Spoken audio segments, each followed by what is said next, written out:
It didn't start with people, it started with silence. Out on the ranchlands of Montana, nights weren't quiet. They were alive, dogs barking, coyotes calling, wind moving across open land. But then one night, it stopped. Not slowly, not gradually, all at once. The dogs went silent. At first, the rancher thought it was strange. Dogs don't just stop, they react, they warn, they make noise.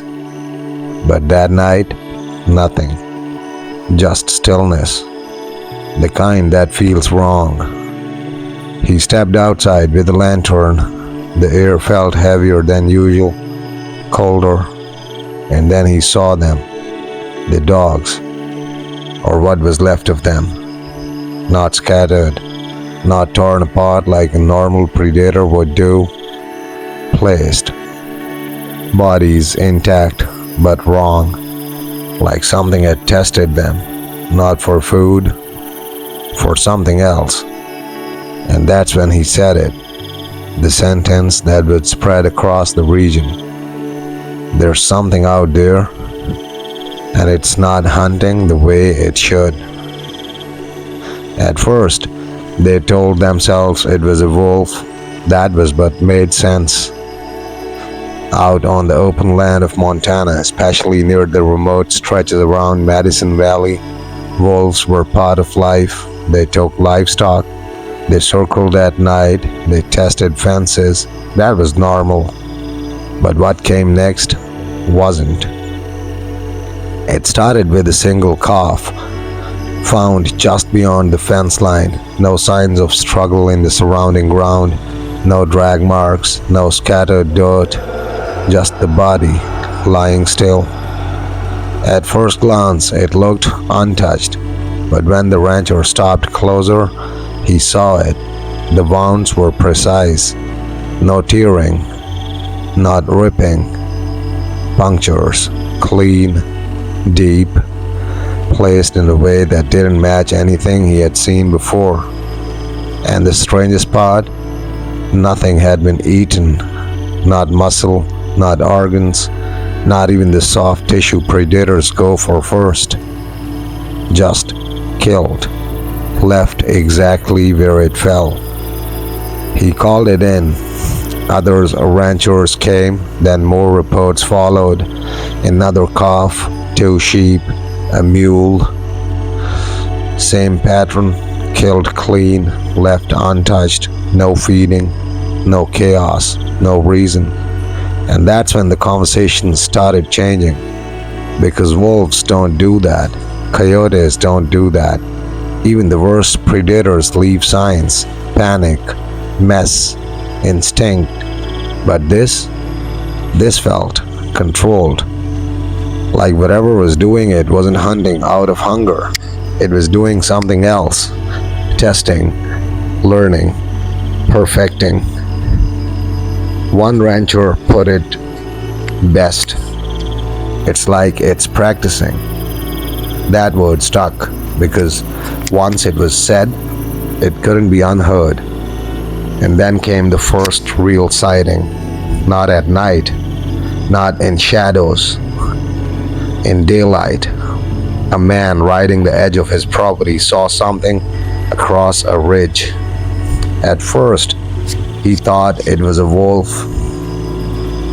The size was close, the posture almost right. But then it stopped, turned its head, and everything about it shifted. The back sloped downward, not straight like a wolf. The shoulders were too high, too heavy. The head, longer. The jaw, wider than it should have been.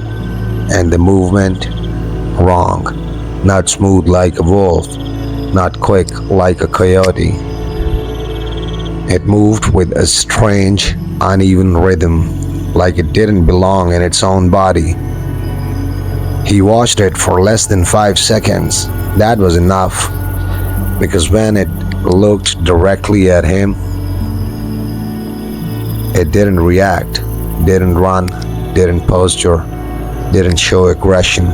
It just observed, cold, still, and then turned and disappeared over the ridge. No rush, no fear, like it knew it wasn't being hunted, like it knew it didn't have to be. That's when the name started spreading. Not official, not scientific, just something passed between ranchers quietly. Shunka Warakin, a name older than the ranches, older than the fences, a name that meant one thing: carries off dogs. And suddenly, everything that had happened before made a different kind of sense. Because the dogs had been first, and whatever this thing was, it hadn't been feeding, it had been choosing. At some point, watching wasn't enough. Too many animals dead, too many patterns that didn't make sense. So they did what people always do when something crosses a line. They went after it. A small group of ranchers and hunters gathered near the outer fields of Madison Valley. Men who knew the land, men who had tracked wolves, coyotes, even mountain lions. This wasn't new to them. At least, that's what they thought. They started where the last kill had been found.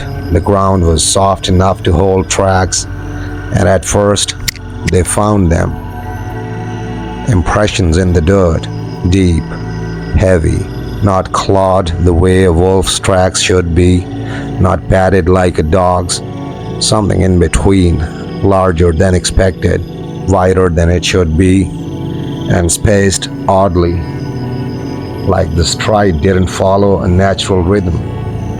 One of the men crouched down, studying it closely, ran his fingers along the edge, measured the depth, then said something no one liked hearing. This thing's carrying weight, but it's not moving like it should. They followed the trail. At first, it was easy. Straight line, clear direction, steady pace.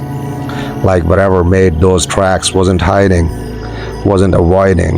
It was just moving and letting itself be followed. That thought didn't settle in right away. Not until the pattern changed. The tracks began to shift, not disappearing, not scattering, just adjusting. The spacing widened, then tightened, then angled slightly off, like the creature had changed direction, but not fully, like it knew where they were and was deciding how much to reveal. One hunter stopped, looked around. "Do you feel that?" he asked. No one answered at first, but they all felt it. The quiet, not natural quiet, the kind where birds go silent, where wind feels muted, where sound doesn't carry the way it should, like the land itself was holding its breath.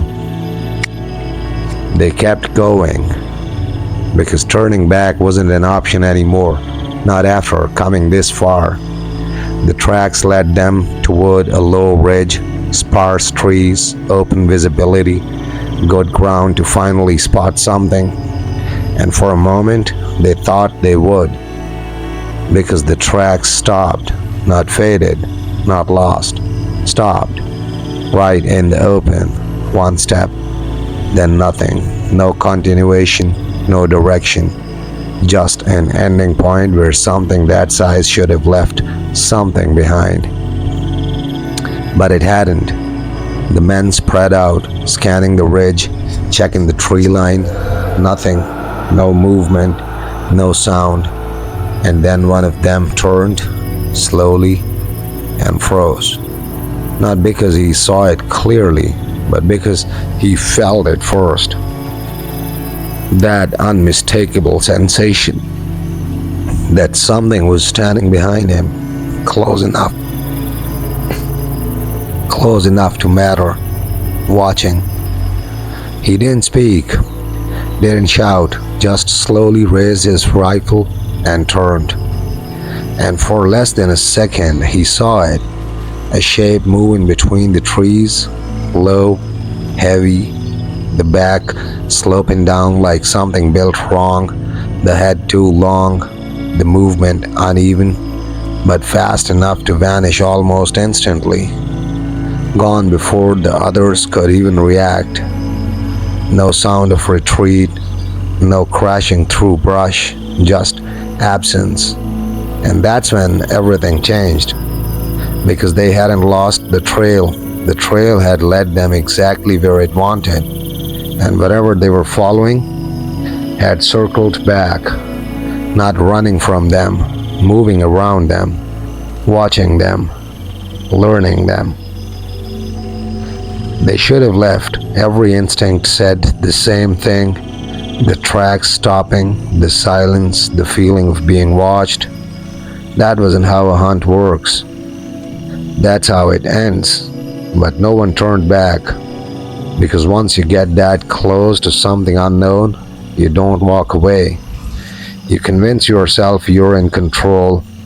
So they spread out along the ridge near Madison Valley, rifles ready, eyes scanning the tree line, trying to regain the advantage, trying to believe they still had one. Minutes passed, nothing moved, and then a branch shifted, not snapped, not broken, moved, just enough. Every head turned at once, and there it was, not fully exposed, not standing in the open, half hidden between trees but visible enough. The shape was wrong, too low in the back, too heavy in the shoulders, the head long and narrow like it didn't belong to the body it was attached to, and the eyes, not reflecting light the way they should, flat, dark, watching, not reacting, just observing. One of the hunters raised his rifle, slowly, carefully. No one told him to, no one stopped him, because in that moment, they all felt the same thing. If they didn't act now, they might not get another chance. The shot rang out, loud enough to break the silence that had been holding everything together. The recoil kicked back, the sound echoed across the valley, and the thing didn't react the way it should have. It didn't collapse, didn't thrash, didn't bolt and panic. It moved, but not away, sideways. A sharp, unnatural shift, like it had stepped out of where it was supposed to be. Then it disappeared between the trees. No cry, no blood trail, no sign of impact. The men rushed forward, heartbeats loud, adrenaline high. They reached the spot where it had stood, looked down, and found nothing. No blood, no fur, no broken ground, no indication that anything had been hit at all. Just the same quiet forest floor, untouched. One of them spoke barely above a whisper. I didn't miss.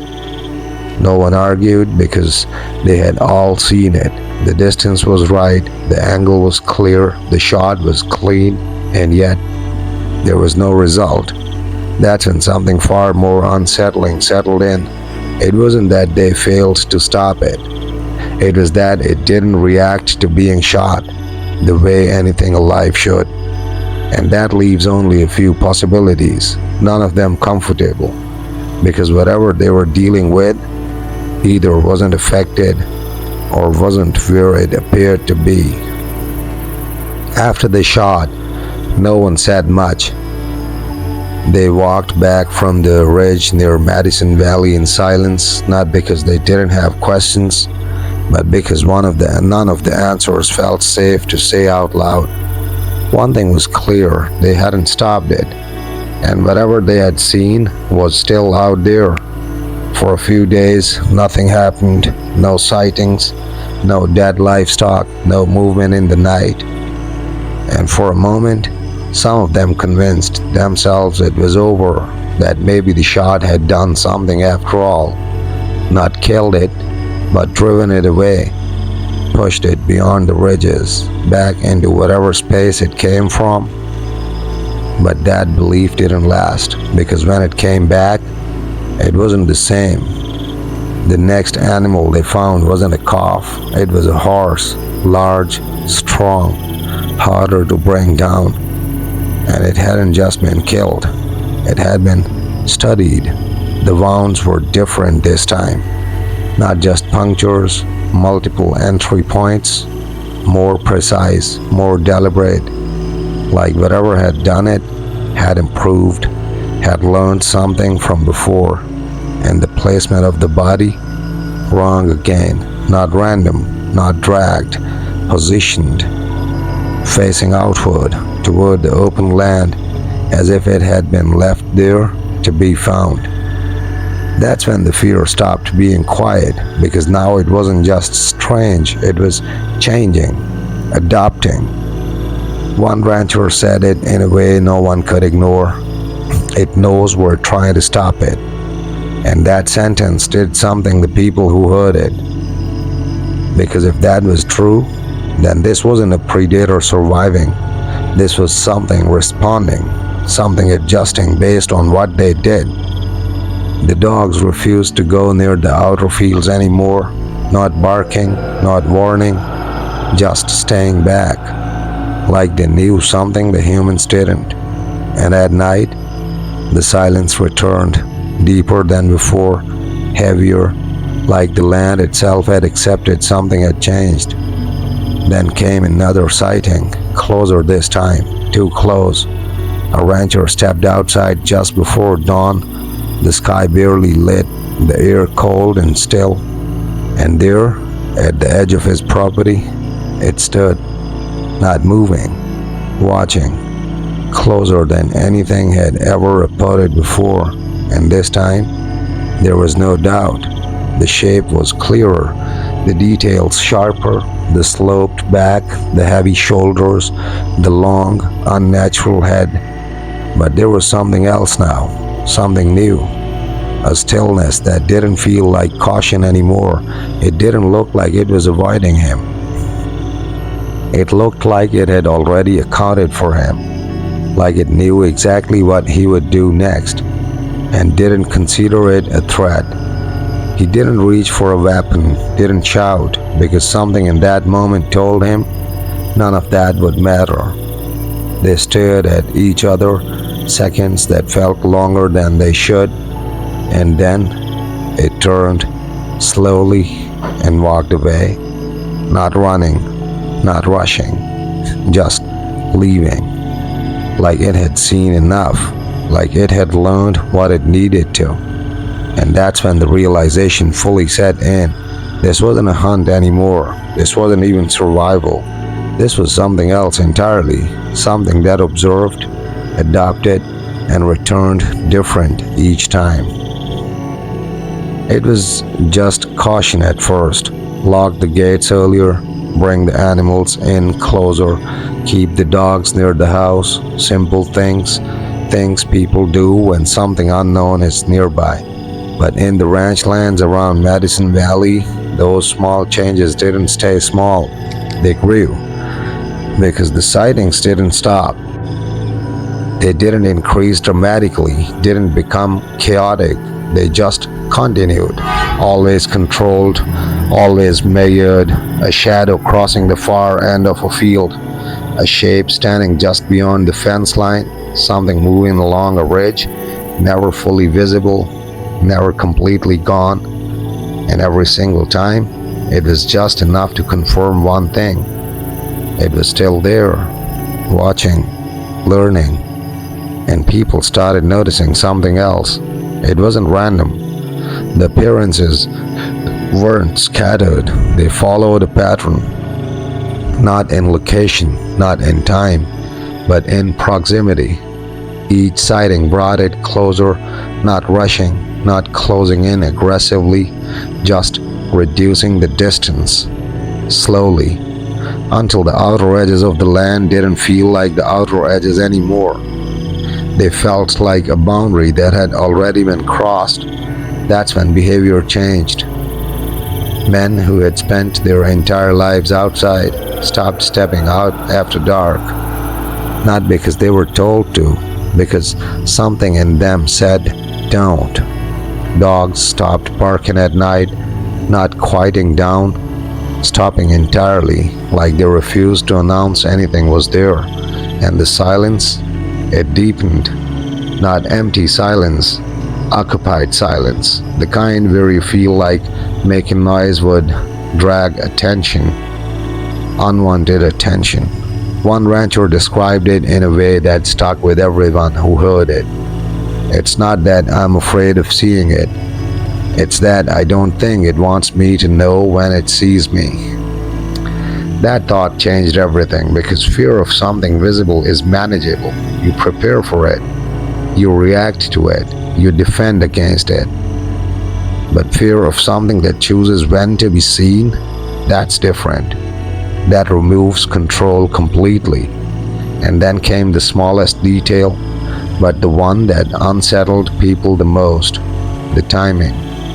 It didn't appear randomly, it appeared when people were alone, when no one else was around to confirm it, when there was just one witness, one moment, one person left wondering if what they saw was real. And that's how it spread. Not through crowds, not through proof, but through isolated certainty, each person convinced because they had seen it for themselves and no one else had been there. That's when the name came back stronger than before. Shunka Warakin, not as a story, as a presence, something tied to the land, something older than the ranches, something that didn't belong to any category they understood. And the final shift, it wasn't in what people saw, it was in what they stopped doing. No more late walks, no more checking distant fences after dark, no more stepping beyond the light without reason, because somewhere along the way, without anyone saying it directly, everyone reached the same conclusion. It wasn't just out there, it was close enough to matter. At first, it felt scattered, a calf here, a horse there, a sighting on one ridge, then another, no clear path, no predictable movement. That's what made it feel uncontrollable. But then, someone started writing it down. Not stories, not rumors, patterns, dates, locations, distances from the nearest house, time of day, type of animal taken. And when it was all laid out, it changed everything, because it wasn't random, not even close. The attacks followed a progression, not in direction, but in confidence. At the beginning, it stayed far out, outer fields, edge of properties, places people rarely checked at night. Then slowly, it moved closer, not dramatically, incrementally, each new incident just slightly nearer than the last. And the animals, they weren't chosen for convenience, they were chosen for difficulty. First, smaller livestock, then stronger ones, then animals that were harder to approach, harder to control, harder to kill cleanly, and yet, each time, the precision improved. Cleaner wounds, faster kills, less disturbance. Like it wasn't just feeding, it was refining something, testing limits, measuring response. And that's when the most unsettling realization surfaced. It wasn't just adapting to the land, it was adapting to them. Their routines, their reactions, their attempts to stop it. When they increased patrols, it shifted timing. When they stayed closer to the animals, it widened its approach. When they tried to predict it, it changed the pattern just enough to stay ahead, not chaotic, calculated. And then came the detail that no one could ignore anymore. It never struck the same place twice in a row. never returned immediately to a previous kill site, like it understood memory, like it knew what people would expect and chose to avoid it. That's not instinct, that's strategy. And once that thought took hold, the fear changed again. Because now they weren't dealing with something wild, they were dealing with something that behaved like it was thinking. Not in a human way, but in a way that felt close enough to matter. One rancher said it quietly, almost like he didn't want to hear himself say it. It's not learning to survive, it's learning us. And once that idea settled in, everything felt different. Because if something is learning you, then every action you take becomes part of its advantage. By now, they believed they understood it, not completely, not comfortably, but enough to try something different. Instead of chasing it, they would predict it. A group of ranchers studied everything they had recorded, every kill, every sighting, every shift in distance, and they saw it. A pattern, not perfect, not obvious, but consistent enough to build a plan around. It moved closer over time, chose harder targets, avoided repetition, so they reversed it. They sat bait, not where it had been, but where it should go next. A strong animal tied in open ground, visible from multiple angles, surrounded quietly by armed men positioned at a distance. No noise, no lights, just patience. They waited near the outer edge of Madison Valley, watching a trap designed not by instinct, but by understanding, or at least what they believed was understanding. Hours passed, nothing moved. The animal remained still, the night stayed quiet. Then, just after the moment they expected it, something changed. Not at the bait, behind them. A sound. Soft, too soft, not loud enough to alert, just enough to be noticed. One man turned, then another, and in that moment, they realized something that didn't make sense. The trap hadn't been triggered, but something had still arrived. They shifted position, scanned the darkness, and then one of them saw it. Not near the bait, not where it was supposed to be, but standing beyond their line, watching them, all of them, from a position it should never have reached without being seen. The shape was clearer now, closer, the sloped back, the heavy shoulders, the unnatural head, and the stillness was different this time. It wasn't observing from distance, it was observing the setup, the trap, the people, like it understood what had been arranged for it, and chose not to step into it. One of the men whispered, "It knew." No one answered, because the evidence was standing right there. It hadn't avoided the trap randomly, it had avoided it perfectly. Approaching from a direction they hadn't covered, positioning itself where it could see everything without being forced into anything. And then, without warning, it moved. Not toward them, not toward the bait. Away, slow, controlled, disappearing back into darkness the same way it always had. No panic, no rush, just a quiet decision. No. And that's when the realization fully settled in. They hadn't built a trap for it. They had built something it could study, and once it had seen enough, it left, uncaught, untouched, unbothered, and far more informed than before. After the failed trap, no one argued anymore, not about what they saw, not about what it was, because something had become clear in a way that didn't leave room for doubt. They weren't studying it, it was studying them. And that changed what the pattern meant.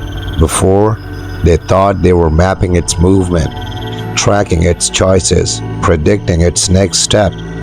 But now, Now they looked at the same notes, the same records, the same careful observations, and saw something completely different. The pattern didn't lead to it, it led through them. Every sighting, every kill, every shift in distance, it wasn't random, it wasn't instinct, it was response, adjusted based on what they did. When they stayed back, it came closer. When they moved forward, it shifted position. When they tried to predict, it changed just enough to stay ahead. Not chaotic, precise. And then came the realization that none of them wanted to say out loud.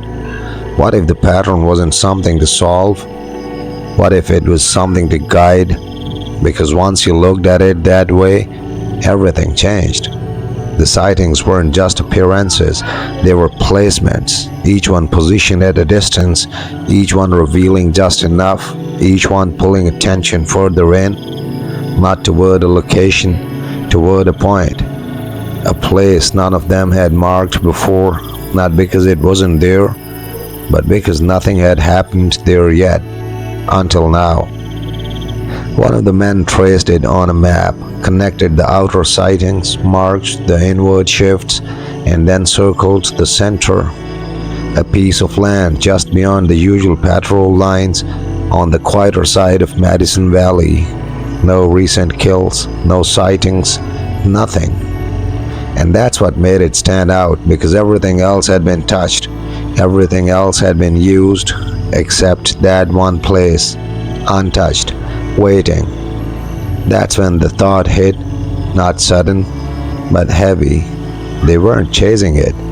They were being moved, positioned, guided step by step, through sightings, through patterns, through assumptions, until they ended up exactly where it wanted them.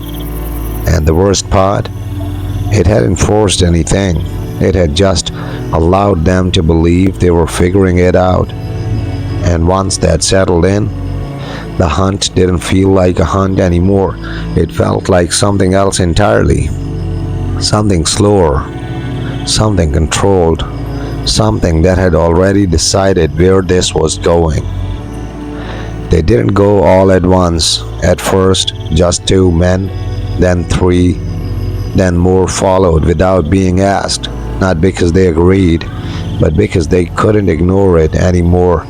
The center point they had circled near Madison Valley didn't feel like a place anymore. It felt like the end of something that had been unfolding without permission. The closer they got, the quieter everything became. Now, no distant animal calls, no wind through the grass, no movement in the trees, even the usual sounds of the land, gone. Like the world was reducing itself, simplifying, waiting. And that's when one of them said it. We're not following it anymore. We're arriving where it already is.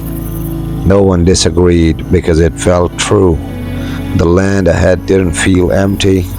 It felt prepared, not disturbed, not abandoned, prepared, as if something had already accounted for their presence. The group reached a wide open stretch of ground, flat, quiet, exposed. Nothing there, no tracks, no signs, no animals, just space.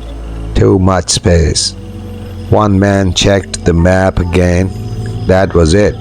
The exact point, the center of every recorded shift, every sighting, every movement, every adjustment in the pattern, all leading here, but there was nothing to see, no creature, no disturbance, no sign of waiting, just silence stretched across open land. Then one of them noticed something odd.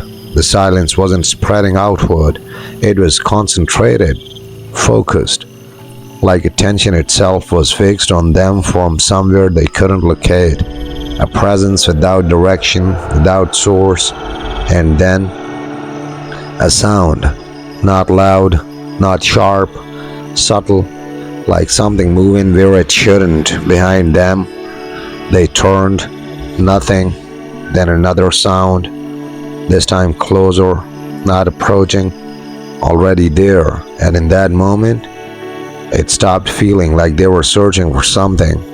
It felt like they had stepped into something that had already finished forming. One of them whispered, "We were never tracking it forward. We were being guided into position." And as soon as he said it, the realization landed fully. The pattern didn't end here. It completed here, not with arrival, but with alignment. And whatever had been influencing distance, sightings, movement, was no longer adjusting. It had finished. No one spoke after that, not because there was nothing to say, but because sound suddenly felt unnecessary. The group stood in the center point of Madison Valley, the place the pattern had been leading toward, the place every sighting, every shift, every encounter had quietly pointed to. And now that they were here, nothing was happening, at least at first. Just silence. But it wasn't the same silence from before. This wasn't empty. This was held, like the world had stopped releasing information. Then one of them noticed the ground, not movement, not tracks, just presence. A feeling underfoot like the earth itself was no longer fully still. Another man looked up, slowly, and froze, because across the open land, something was finally visible, not rushing, not emerging violently, just present, at the edge of perception, between the trees that weren't there a moment ago, a shape, low, heavy, familiar, the same slope of back, the same unnatural structure, the same imbalance of form that didn't match anything known. But now it wasn't distant, it wasn't hiding, it wasn't retreating. It was simply standing within reach of being understood. And still, it didn't move. One of the men raised his rifle, but his hand didn't steady like before, because something about this moment felt different. This wasn't an encounter, this was confirmation, not of danger, of completion. The creature, Shunka Warakin, stood perfectly still, not watching them like before, not calculating, just existing in full view for the first time. And that's when it became clear. All the previous sightings weren't attempts to hide. They were stages, steps in a sequence that had finally reached its final position. One man whispered, "It didn't come here. It finished coming here." And that distinction changed everything, because if something moves toward you, you can react. But if something completes a pattern through you, there's nothing left to interrupt, only to witness. The wind stopped again, not gradually, instantly, and in that stillness, the shape began to change, not physically, not dramatically, but in how it was perceived. Less like an animal, more like an idea that had finally been placed where it belonged. And in that moment, every instinct told them the same thing. This wasn't the end of chase. This was the end of separation. No one ran, not because they weren't afraid, but because something in the air made movement feel irrelevant. The shape stood across the open land in Madison Valley, still, complete, no longer appearing or disappearing, just present in a way that didn't feel temporary anymore. And slowly, the idea that had driven everything began to collapse. It wasn't a creature that had been moving through the valley. It wasn't a predator learning patterns. It wasn't even a single thing traveling from place to place, because nothing about it behaved like something contained in time. Every sighting, every kill, every shift in distance, every encounter, it all pointed inward, not toward behavior, but toward structure. And now that they were standing at the center of it, there was nothing left to interpret, because the pattern didn't stop here, it resolved here, not like a puzzle being solved, but like something finishing its shape. One of the men finally lowered his rifle, not out of trust, not out of relief, but because it felt like aiming no longer made sense. The creature, Shunka Warakin, didn't step forward, didn't retreat, didn't react at all. And that was the most unsettling part, because everything they had done before, tracking, documenting, predicting, resisting, had assumed one thing, that they were dealing with something that responded. But now it was clear nothing had ever been responding. It had been arranging, not chasing them, not hiding from them, positioning them, guiding their movement through every mistake, every correction, every attempt to understand, until they ended up exactly where they were now. And once that thought formed, it didn't leave, because if the pattern was intentional, then every step that they took toward it was also a step it had allowed. The wind returned slowly, but it didn't feel natural anymore. It felt like something restarting after completion. One of the men whispered, "So what is it?" No one answered, because the question no longer felt correct. The creature didn't move, didn't assert itself, didn't reveal anything new. It didn't need to, because the final realization wasn't about identity. It was about function. It was not a predator, not a survivor, not even a cryptid in the way they thought. It was the central point of a pattern that only made sense when completed. And now that completion had happened, there was nothing left to chase, nothing left to track, nothing left to escalate. Only the understanding that everything before this moment, every sighting, every fear, every step, had already been accounted for. And as the group stood in their quiet realization, the shape across the valley slowly faded, not disappearing, not fleeing, just becoming indistinguishable from the land itself, as if it had never been separate at all. And the last thought that remained wasn't spoken. It didn't need to be, because it settled in the same way the pattern had, quietly, completely, inevitably. It was never moving toward the land. It was never moving through the land. The land was moving through it.